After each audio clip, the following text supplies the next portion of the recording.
Welcome back to day 52 of our 100 days of Python coding series. तो last class में हमने cover किया था कि पाइथन में आइटरेटर्स और जनरेटर्स क्या होते हैं। आज की क्लास में हम एक थोड़ा सा कंफ्यूजिंग टॉपिक कवर करने जा रहे हैं जो कि है डेकोरेटर्स। अब डेकोरेटर्स स्टार्टिंग में थोड़ा कंफ्यूजिंग लग सकता है, बट ये प्रैक्टिस के साथ समझ आ जाता है और मेरी कोशिश यही रहेगी कि मैं इसको इस लेवल तक समझा दूँ कि आपको कोई भी कंफ्यूजन ना रहे। तो सबसे पहले बात करते हैं हम डेकोरेटर्स होते क्या हैं।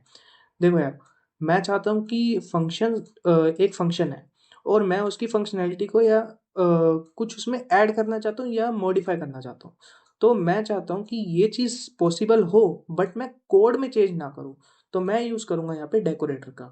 डेकोरेटर बिना पाइथन के फंक्शन के कोड को चेंज किए उसकी फंक्शनैलिटीज ऐड कर सकता है या मॉडिफाई कर सकता है। ठीक है। तो सबसे पहले बात करते हैं हम कुछ प्रॉपर्टीज फंक्शन की। ठीक है। सबसे पहले यहाँ पे मैं बात करता हूँ फंक्शन एज अ वेरिएबल। देखो यार, अगर मैं यहाँ पे एक फंक्शन बना रहा हूँ डेफ हेलो नाम से, और मैं यहाँ पे क्या कर रहा हूँ, सिंपली प्रिंट करवा रहा हूँ हेलो। ठीक है। और फिर मैं यहाँ पे क्या कर रहा हूँ, एक ए नाम से वेरिएबल बना रहा हूँ और उसमें हेलो को स्टोर करा रहा हूँ और फिर मैं ए को कॉल करा रहा हूँ, तो हमारा सिंपली प्रिंट होगा हेलो। ठीक है। हेलो प्रिंट हो गया, क्यों? क्योंकि मैंने फंक्शन को एक वेरिएबल में स्टोर करा दिया। तो ये हमारा कॉन्सेप्ट था फंक्शन एज अ वेरिएबल। तो अब हम बात करते हैं फंक्शन इनसाइड अ फंक्शन की। ठीक है। अब फंक्शन इनसाइड अ फंक्शन की बात करते हैं। अगर मैं यहाँ पे एक फंक्शन बना रहा हूँ आउटर, और मैं यहाँ पे एक इसके अंदर फंक्शन बना रहा हूँ इनर। ठीक है। और मैं यहाँ पे सिंपली प्रिंट करवा रहा हूँ इनर फंक्शन को। ठीक है। और फिर मैं यहाँ से रिटर्न रिटर्न करने के बजाय एक काम करते हैं, यहाँ पे इनर को ही कॉल लगा लेते हैं। और उसके बाद यहाँ पे हम क्या करते हैं, अगर मैं ए इक्वल्स टू आउटर करता हूँ और उसके बाद मैं यहाँ पे कुछ करने की जरूरत नहीं है। अब यहाँ पे होगा क्या, देखो, जब मैंने ए इक्वल्स टू आउटर किया तो आउटर ने क्या किया, आउटर को कॉल लगाने पे जो हमारा इनर फंक्शन था वो आया। बट यहाँ पे हमने रिटर्न कुछ करा नहीं है तो ए की जरूरत है नहीं हमें, इसको हटा देते हैं। ठीक है। आउटर ने इनर फंक्शन को कॉल लगाया और इनर फंक्शन में हमारा प्रिंट क्या हो रहा है, इनर फंक्शन। सिंपल। ठीक है। हमारा आउटपुट आ गया इनर फंक्शन। तो ये था हमारा फंक्शन इनसाइड अ फंक्शन, एक फंक्शन के अंदर हमारा दूसरा फंक्शन है। तो अब हम बात करेंगे अपने अगले टॉपिक की, जो कि है फंक्शन रिटर्निंग अ फंक्शन। ठीक है। अब इसमें आएगा कॉन्सेप्ट रिटर्न का। अगर मैं आउटर फंक्शन बनाता हूँ और यहाँ पे एक इनर फंक्शन बनाता हूँ, और इसके बाद मैं यहाँ पे क्या करता हूँ, सिंपली प्रिंट करवा देता हूँ इनर फंक्शन। और अब मैं इसको क्या करता हूँ, रिटर्न कर देता हूँ, रिटर्न इनर। ठीक है। और अब मैं यहाँ पे क्या करता हूँ, इनर फंक्शन को रिटर्न जो हुआ है उसको कैच कर लेता हूँ ए ए में। ठीक है। आउटर फंक्शन ने जो रिटर्न किया इनर, वो ए में कैच हुआ। अब मैं ए को कॉल लगा, इससे क्या होता है, तो देखो, आउटर ने जो रिटर्न किया वो ए में स्टोर हुआ। तो मतलब ए अब हमारा इनर है। तो इनर ए को कॉल लगाना मतलब इनर को कॉल लगाना। ठीक है। तो इसका मतलब हमारा आउटपुट क्या आएगा, हमारा आउटपुट सिंपल सा आएगा इनर फंक्शन। ठीक है। ये था हमारा फंक्शन रिटर्निंग अ फंक्शन, मतलब आउटर फंक्शन में इनर फंक्शन हमारा रिटर्न हो रहा है। ठीक है। तो अब हम बात करते हैं अगले कॉन्सेप्ट की, जो कि आती है हमारी फंक्शन एज एन आर्ग्यूमेंट। ठीक है। अगर मैं यहाँ पे डेफ शाउट नाम से एक फंक्शन बनाता हूँ और इसमें एक मैं एक फंक्शन ले रहा हूँ और सिंपली मैं उस फंक्शन को कॉल लगा रहा हूँ। ठीक है। और मैं यहाँ पे हेलो फंक्शन बनाता हूँ और इसके बाद मैं यहाँ पे क्या कर रहा हूँ, सिंपली प्रिंट करवा रहा हूँ हेलो। ठीक है।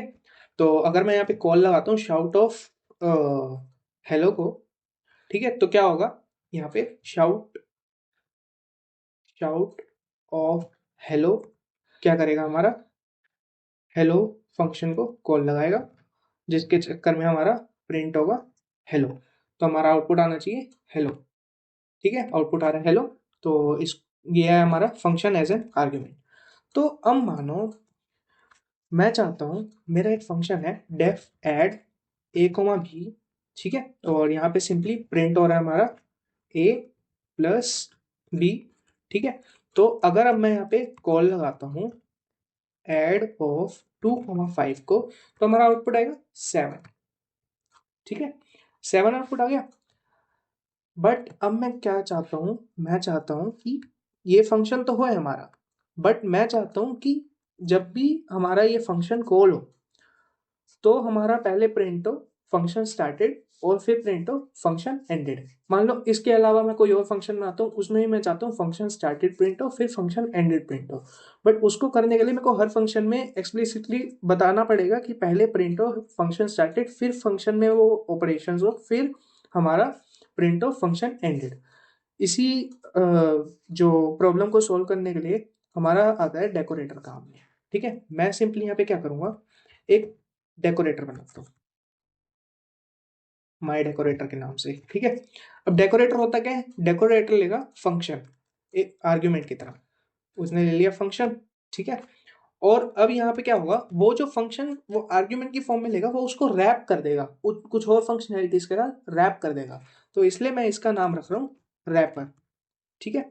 और रैपर में यहाँ पे हमारी आर्ग्यूमेंट्स दो ही रहेंगी, ए कॉमा बी, क्योंकि ऐड के लिए बना रहा हूँ अभी मैं खाली, ठीक है। तो रैपर फंक्शन बनाया, अब मैं यहाँ पे क्या कर रहा हूँ, सिंपली प्रिंट करवा रहा हूँ फंक्शन स्टार्टेड।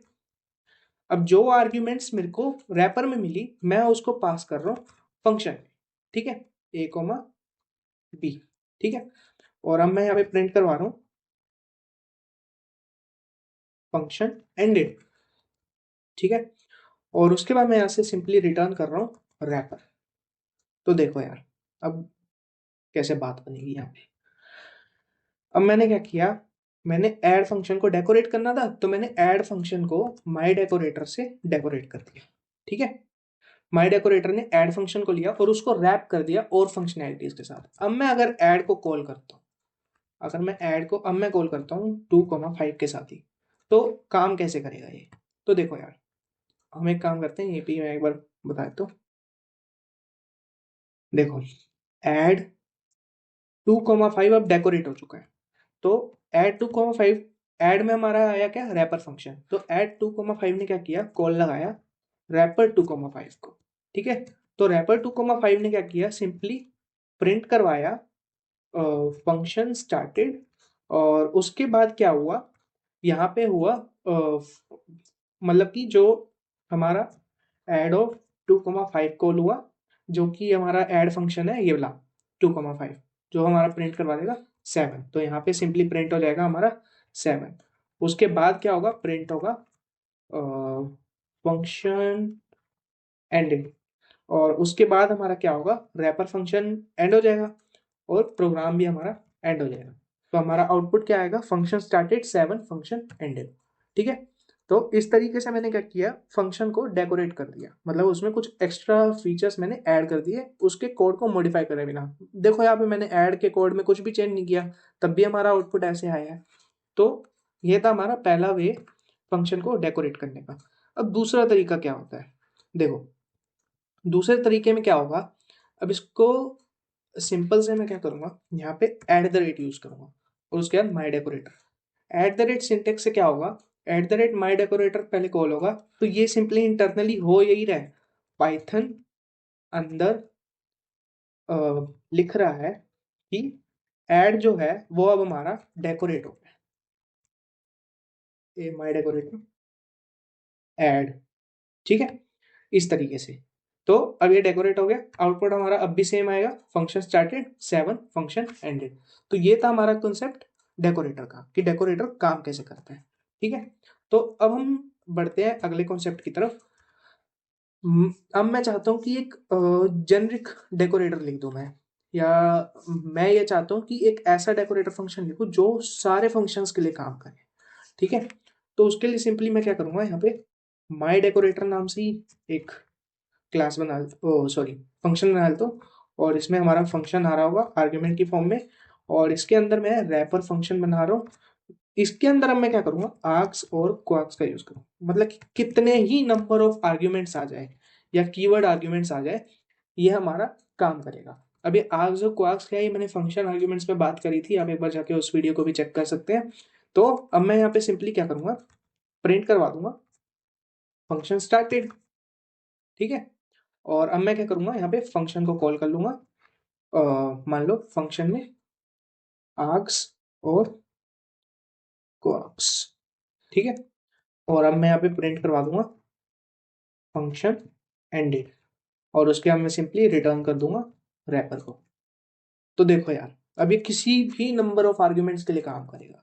अगर मैं यहाँ पे माई डेकोरेटर को कॉल करता हूँ, और उसके बाद मैं यहाँ पे क्या कर रहा हूँ, एक फंक्शन बना रहा हूँ डेफ शो, ठीक है। और यहाँ पे सिंपली प्रिंट करवा रहा हूँ हेलो, ठीक है। और एक मैं क्या करता हूँ, इसी को ही कॉल कर लेता हूँ ऐड वाले को, जिसमें मैं ये बता पाऊँ कि यहाँ पे नंबर ऑफ आर्ग्यूमेंट से अब कुछ भी फर्क नहीं पड़ता। और एक काम करते हैं, इसको हटा देते हैं हम, ठीक है।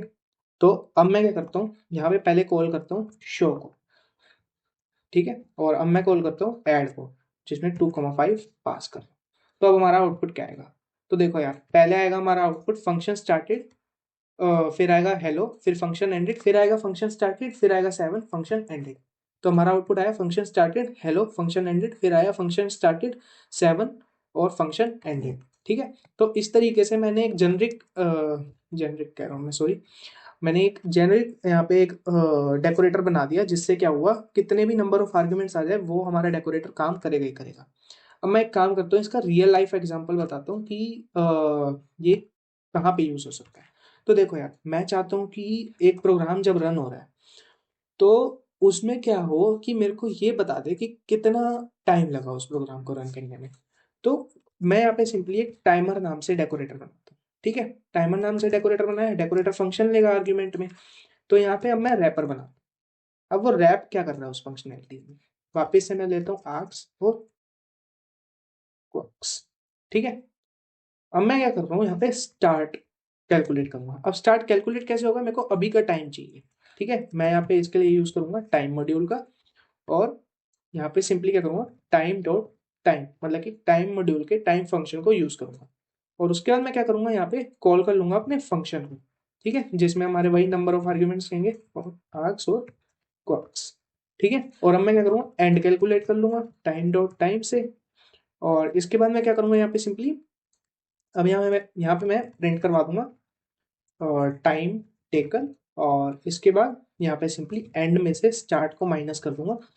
तो अब हमारा क्या हो गया, टाइम कैलकुलेट हो गया, और यहाँ से सिंपली मैंने रिटर्न करा दिया रैपर को। तो अब ये काम कैसे करेगा, मान लो मैं यहाँ पे एट द रेट टाइमर बना, और मैं यहाँ पे क्या कर रहा हूँ, एक स्लो नाम से फंक्शन बना रहा हूँ, ताकि थोड़ा हमें पता लग जाए कि इतना टाइम लग रहा है। और यहाँ पे सिंपली मैं for I in range of 1, या इतने नंबर देते हैं, और सिंपली मैं यहाँ पे, सॉरी, यहाँ पे पास कर देता हूँ, ठीक है। तो अगर मैं इसको अब रन करता हूँ, तो पहले एक बार स्लो भी हमें कॉल करना पड़ेगा। तो देखो, अभी हमारा फंक्शन रन हो रहा है, ठीक है, क्योंकि मैंने वैल्यू बहुत बड़ी दे दी, तो वो अभी रन कर रहा है फंक्शन।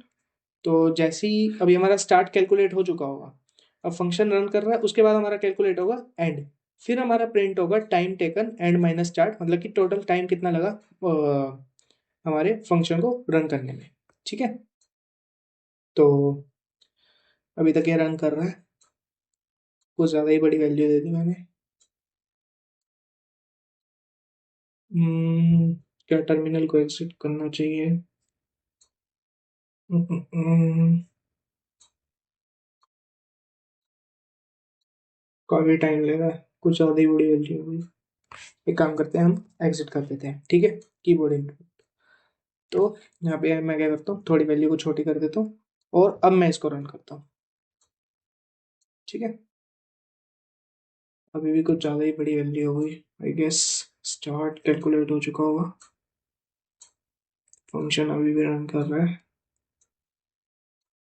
आ गया यहाँ पे टाइम टेकन 11 सेकेंड्स, ठीक है।